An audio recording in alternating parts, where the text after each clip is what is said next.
There we go.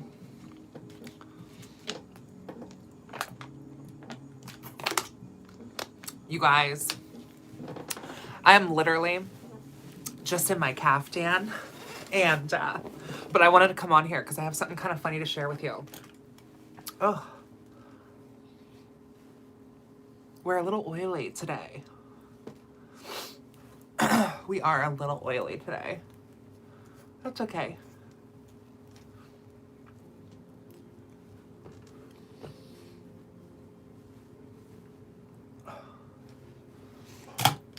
I'm going to give it a few so that way people can kind of get in here. I've got a funny story. A real funny story. And I know I look a mess. I know I look crazy. Like I said, I'm literally just in my caftan. I'm in my caftan because I've been cleaning, cooking, everything else. Hey, Solivy. I've been cleaning, cooking, everything else. So I'm just in my comfort. In my comfort clothes. Hey, Hyperion. Thank you for all the comments and love over on Patreon. I need to get back to some of those. I haven't been ignoring anyone or anything. I've just been busy today. Here in the, oh, thank you, Solivy. I'm here in my office / ritual room, and I've been getting a lot of things ready. We have our Secret Seder gift exchange that the Coven has coming up at our Yuletide ritual. And so I've been getting some stuff ready for that. I've been going through a lot of my herbs and cycling through some of the stuff that I need to get rid of, you know, and just cleaning in here. But tonight's live, what I want to talk about is, you know, it's okay if it's not for you, boo, right? That's pretty much what I want to talk about. So get a snack or a bev. I've got just some sea salt edamame and some water. And I want to talk to you guys about this. So, okay, first of all, this story that I'm going to tell, I will be taking the names, people's names out of this story because, you know, it's not about shaming anyone or outing anyone or, you know, hurting anyone's feelings. But, you know, when I got these messages earlier, I was like, you know, this is a really good thing to talk about. Because I don't think the occult community, the witch community, really talks about this enough. And that is that some things are just not for you. And that's okay. Not everything needs to be for everyone, you know? Let me get my cup here. Isn't this cup cute?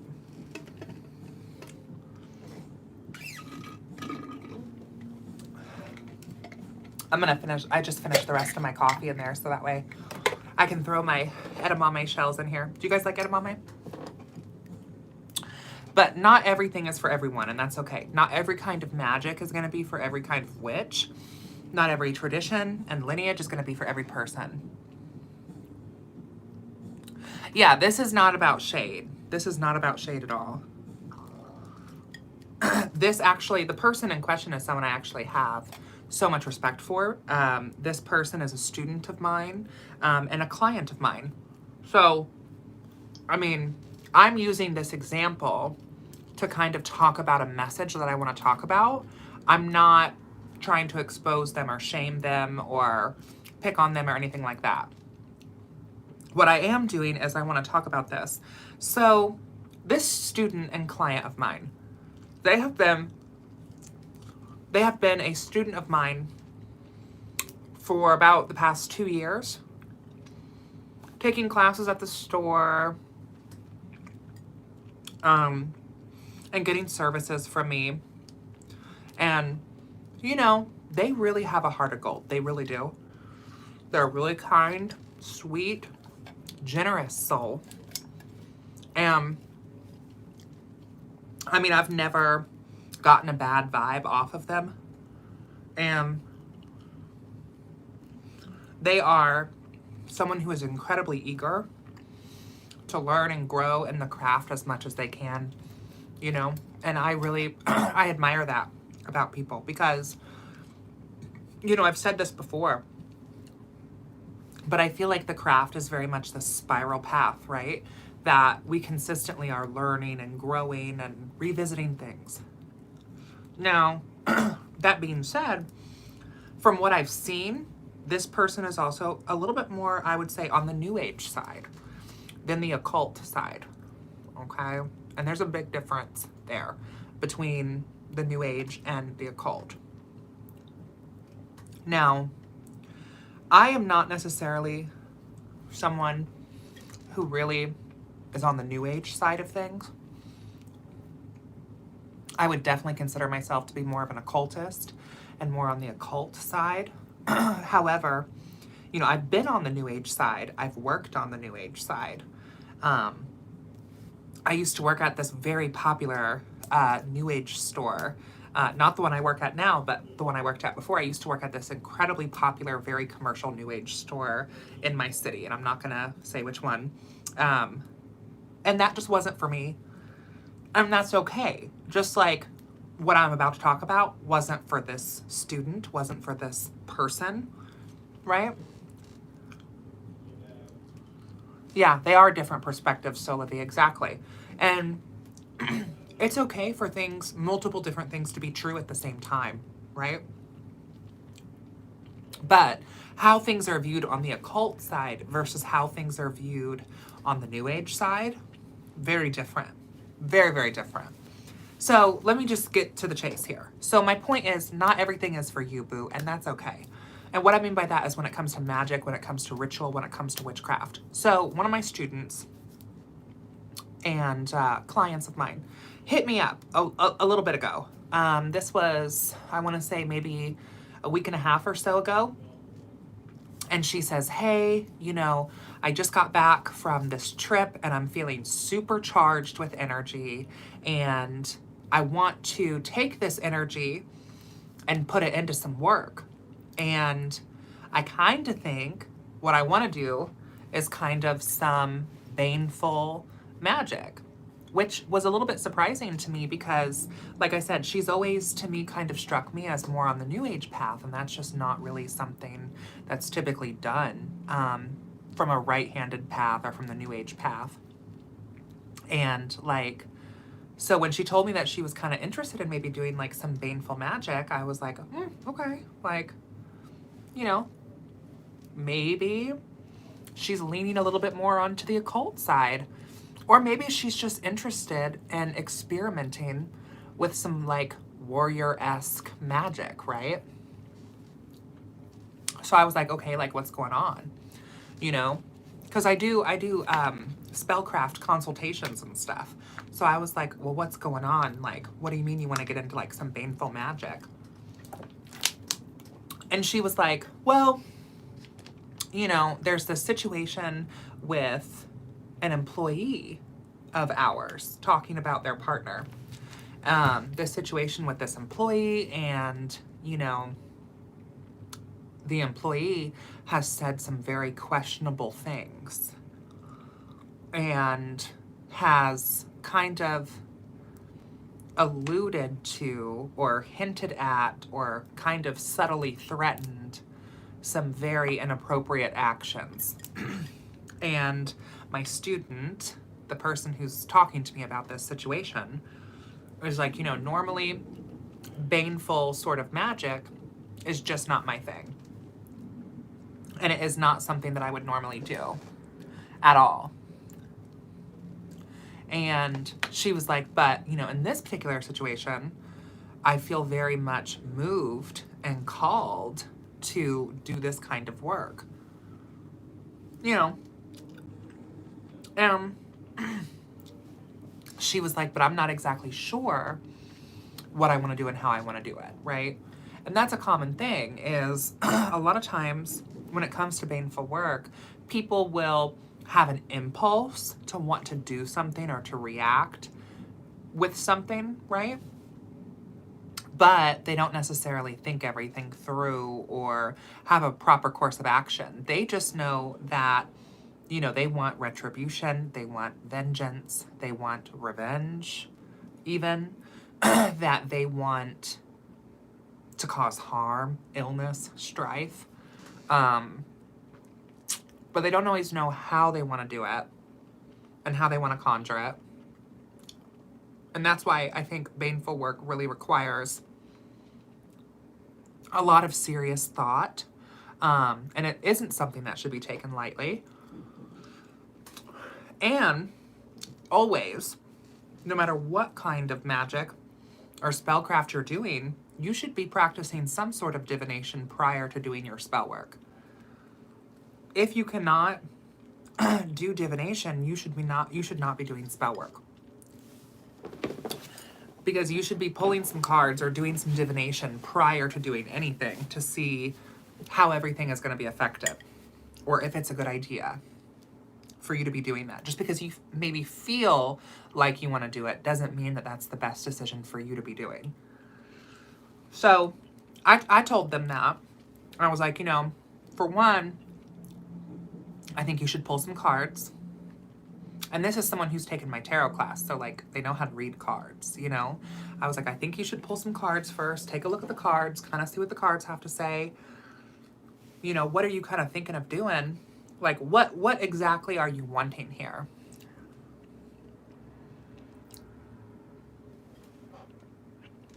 Exactly, Solavi. I was like, you need to kind of figure out what exactly your goal is. Is your goal to get this employee to leave and to maybe find a new position someplace else? Is your goal to cause bodily injury? Is your goal to cause illness? Is your goal to cause them to see the wrongdoings of their actions and kind of get their act together? Like, what's your goal here? So I sent them some of my baneful magic content. I sent them a podcast episode from As the Cauldron Bubbles, where we talked about jinxes, hexes, and curses and the differences, and then I sent them some of my baneful spell videos, like the Apple Hex video, the Lengua video, the Shaitan video. So that way they could kind of, look at some blueprints. And there's different types of baneful magic. It can be to cause expiration of the spirit, if you know what I mean, but it can also be for other things as well. Baneful magic has its place, and it's not always just specifically causing harm. Sometimes things have to get worse before they get better. So she was like, okay, I might need to book a session with you, get a consultation done, blah, blah, blah, blah, blah. But I'm going to look over all these links that you sent me and really do my research and, all that. And I was like, okay, that's good. Well,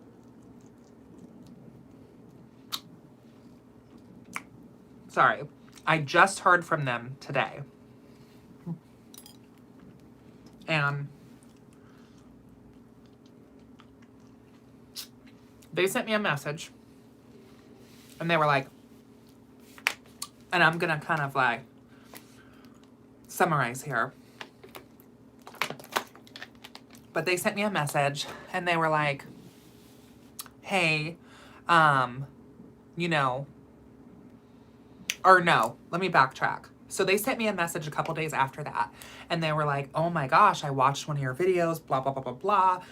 One of the ingredients that I had used in one of the baneful spells was wasp hive. Alexa, turn off. One of the ingredients I had used in one of the baneful spells was wasp hive. And so they were like, I had never thought of using that. That's a really good idea. I like that correspondence. Blah, blah, blah.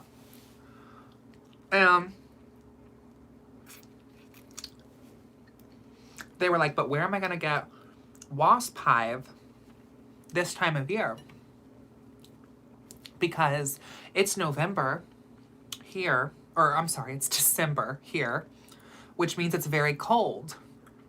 And I was like, yeah, I mean, I have some wasp hive if you need some, blah, blah, blah, or whatever. But then they ended up finding,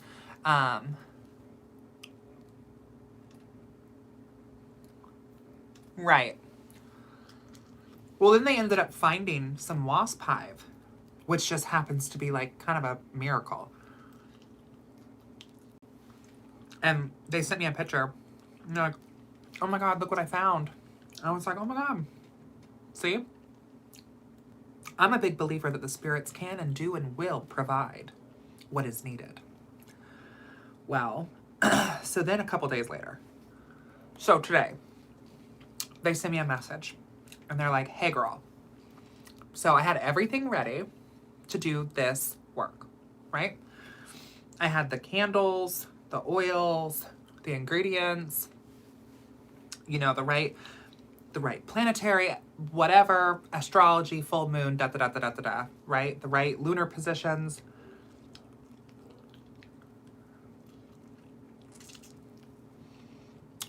All to do this spell. And just as I was getting ready to go light the candle, something told me not to do this. And I kind of got spooked, is what they were telling me.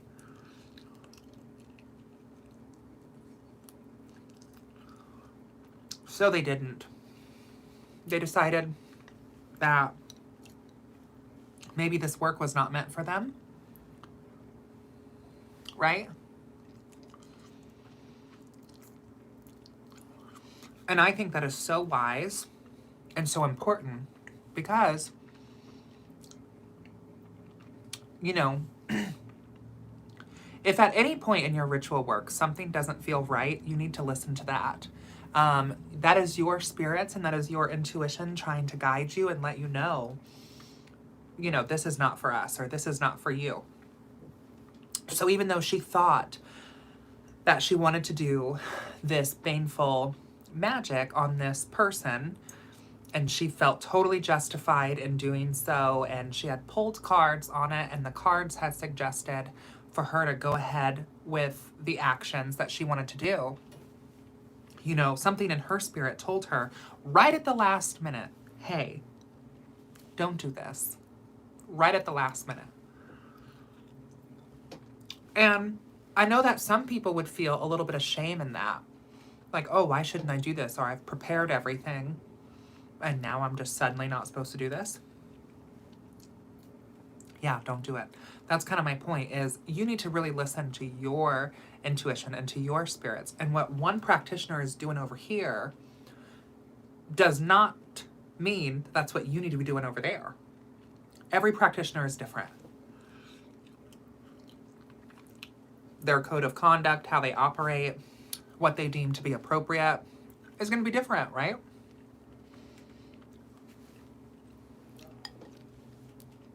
So that was kind of my point, is you can think that something is for you,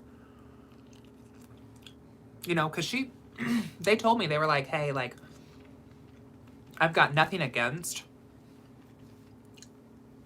this baneful craft, but like, I think I've kind of realized that that's just not what I'm called to do, or that's just not for me. And I have so much respect for someone who's able to kind of be honest with themselves.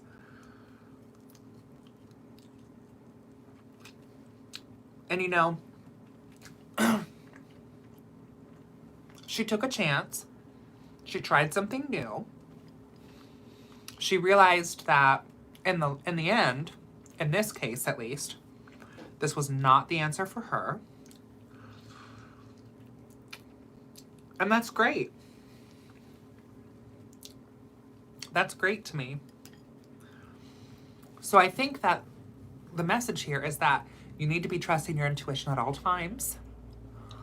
And even if you plan to do a working, even if at the last minute something rises up within you and says, fundamentally, do not do this, do not do it. Don't follow through with it. Let me see what you guys have been saying. I haven't even paid attention to the chat. I'm so sorry.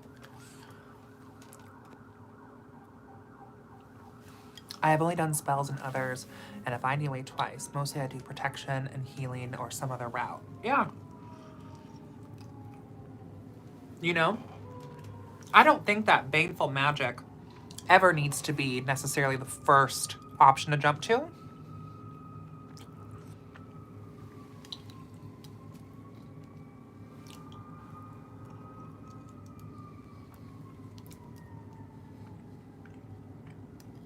This edamame is so good.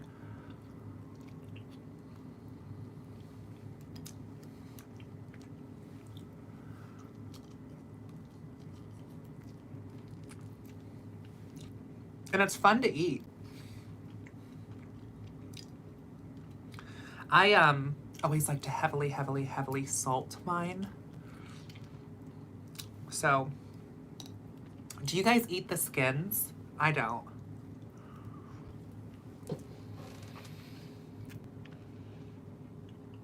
Have you ever had edamame before? It's good.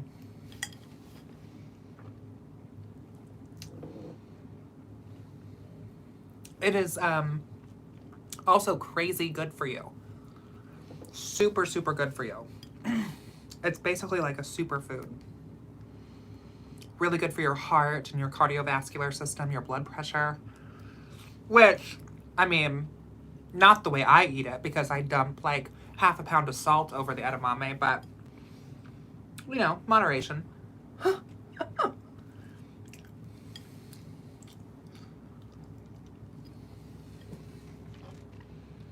Mmm.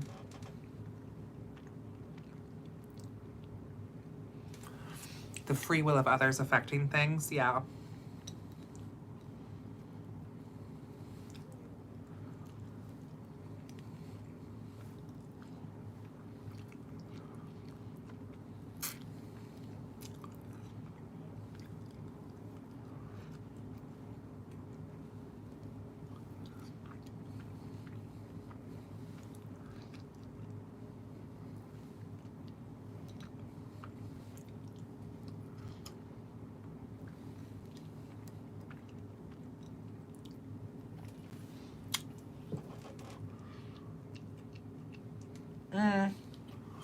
I believe everyone has free will.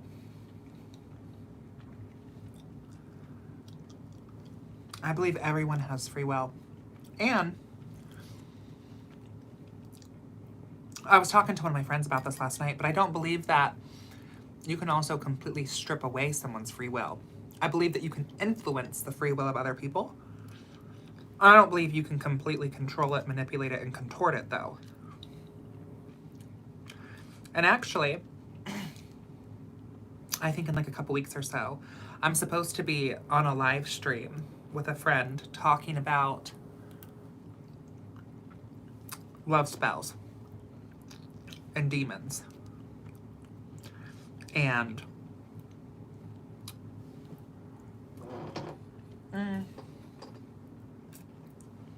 I hate how when I'm on my phone, the chat goes so fast. Does it come down to cause and effect? What do you mean, does it come down to cause and effect? Like, spell work?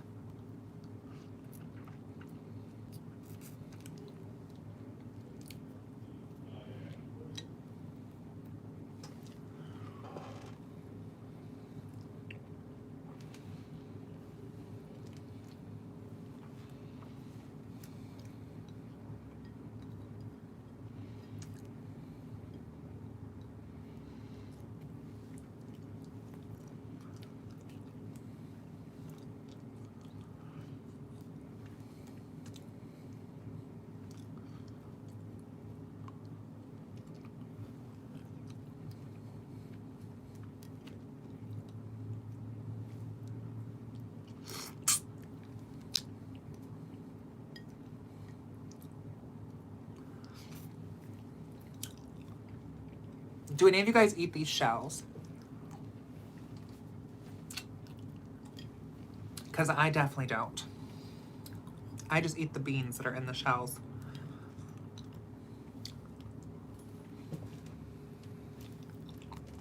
Sorry, that was probably gross. But yeah, The love demons of the Goetia. Or working planetary magic for love.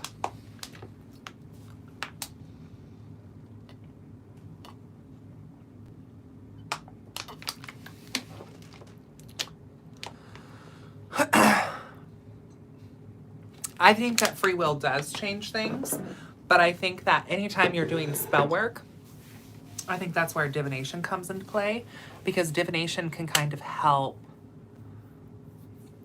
you know, predict the free will of others.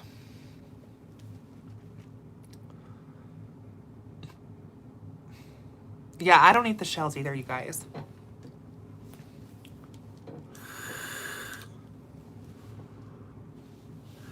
I think that's all I had, though, for tonight. Just kind of like a short, quick little live. Yeah, I think that's it. So I think I'm going to get off here and finish up some laundry and cook some fish for tomorrow.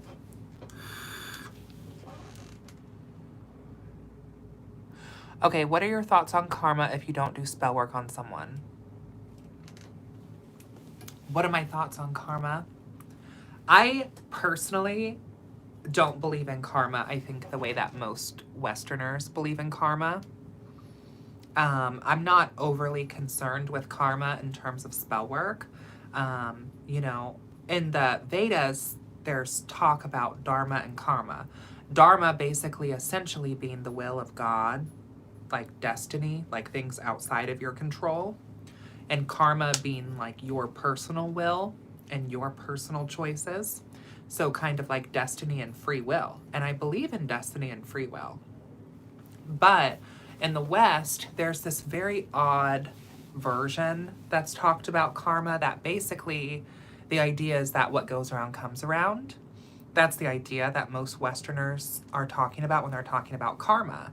And in occult spaces or in craft spaces, it's kind of used, I think, oftentimes as,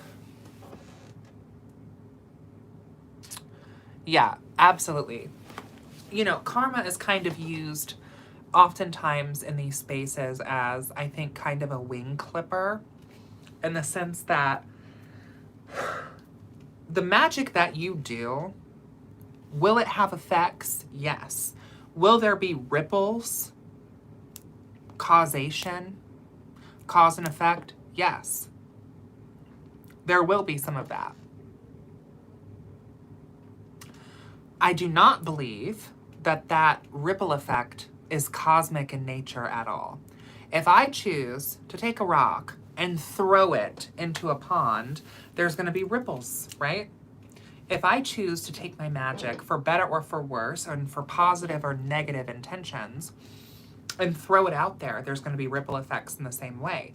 Those ripple effects can be predicted through proper divination prior to doing the spell work in the first place.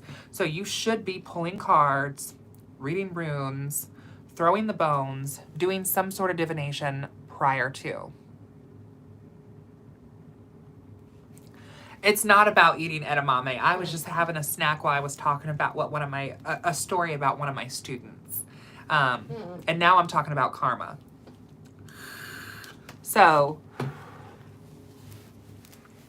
the thing about karma is, do I believe in it in the way that it's believed in the West, and the idea that what goes around comes around? No, I don't. I don't subscribe to it. I don't pay it any mind. It's not a part of my practice in that way. I believe in karma in the sense that I believe in free will. Thank you, Hyperion, for that $10 super.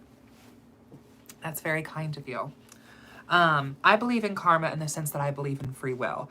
I believe that there are ripple effects that are, you know, cosmic, in the sense that just like if I throw a stone into a body of water, that body of water is going to ripple, right? Cause and effect.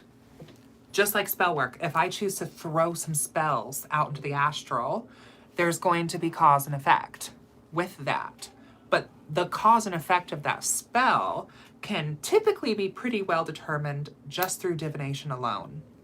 So whether that's cards, runes, bones, whatever.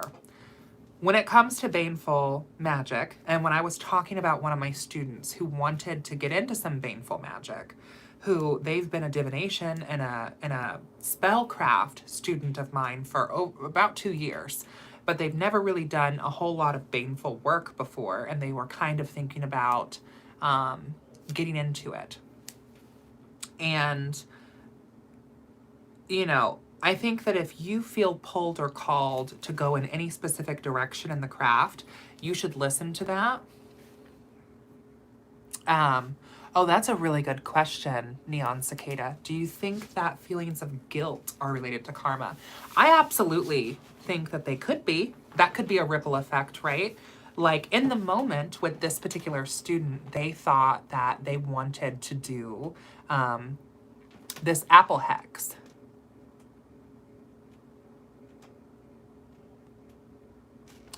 They thought they wanted to do this apple hex, which if you don't know what an apple hex is, I have a video of that here on my channel, so you can go watch that. It's a type of spellcraft, right? They thought that's what they wanted to do. Hi, lady. They thought that's what they wanted to do on this person. They were like, you know, I want to do this apple hex spell, blah, blah, blah, blah, blah, da, da, da, da, da, da. Well, at the last minute, as soon as like they had gotten all of their ingredients and all these properties together, and then they ended up deciding like actually they didn't want to do it at all. And they felt very pulled to not do it. And I told them that's good, you shouldn't. And they were like, you know, I have a lot of respect for the baneful stuff that you do. I'm not sure if it's for me, da da da da da da da. And I said how I think that's a good thing, right? Because you should listen to your spirits, listen to your intuition. If it's not for you, it's not for you. Now, in terms of the question of can guilt be a ripple effect? Yes, because I guarantee you, like in this situation that I'm talking about with this student, had they gone and done this spell that their spirits were telling them not to do, had they gone ahead and done it anyway because they got all these ingredients,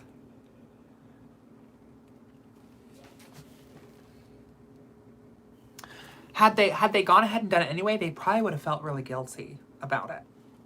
Now, I can speak from experience here as well and tell you that there have been times where I have not been as thoroughly practiced as I know I should be, right?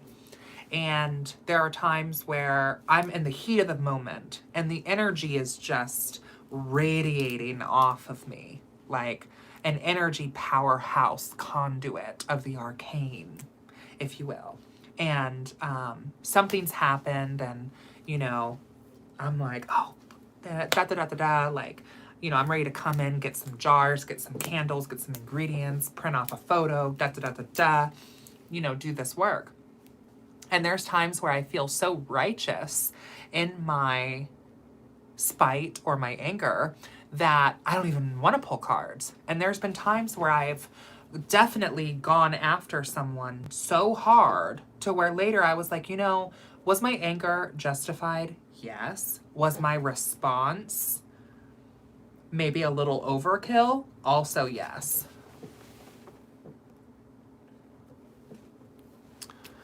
I suspect that's why narcissists can hurt people without anything bad ever happening to them. Yeah, I agree. Heat of the moment, ego is ready to get things done. Yep. How do you read your own cards? Because I have a hard time reading my own and end up having to look up the meaning, but I don't have to do that if I'm reading for someone else.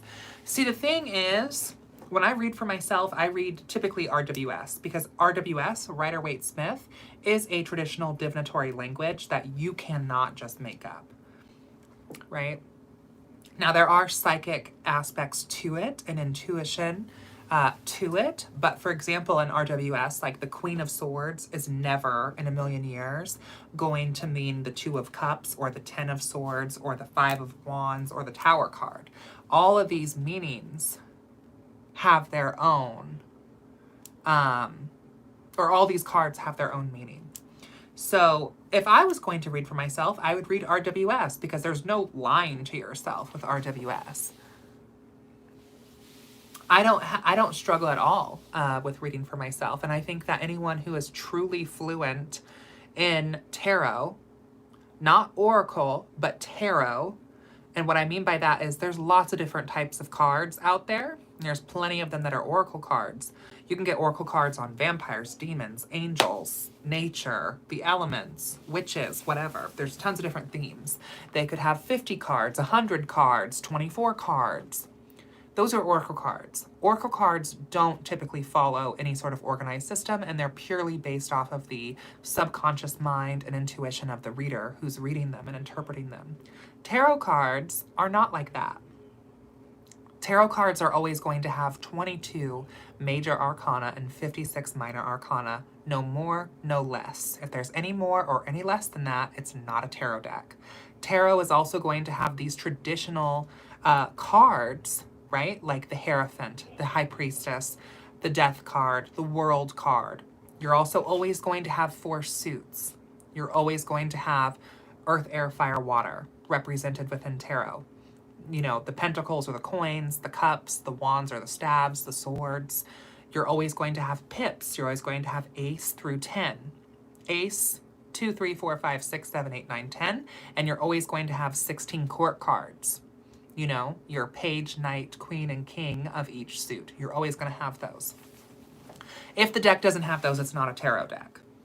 Now, there's a lot of decks out there that call themselves tarot decks that are actually really just oracle decks, right? If you're reading tarot, you cannot really lie to yourself because the cards mean what they mean. Now, your personal intuition might kind of piece the cards together, but if you know how to read tarot, you know if you're giving yourself a reading and the Tower card or the 3 of Swords, 10 of Swords comes up. If you know what tarot is and you know how to read tarot, then you know what that means. So that's why I don't have a hard time reading for myself. I think that if you're reading oracle cards for yourself, yeah, it would be very easy to lie to yourself or to tell yourself, oh, let me go ahead and pull some more.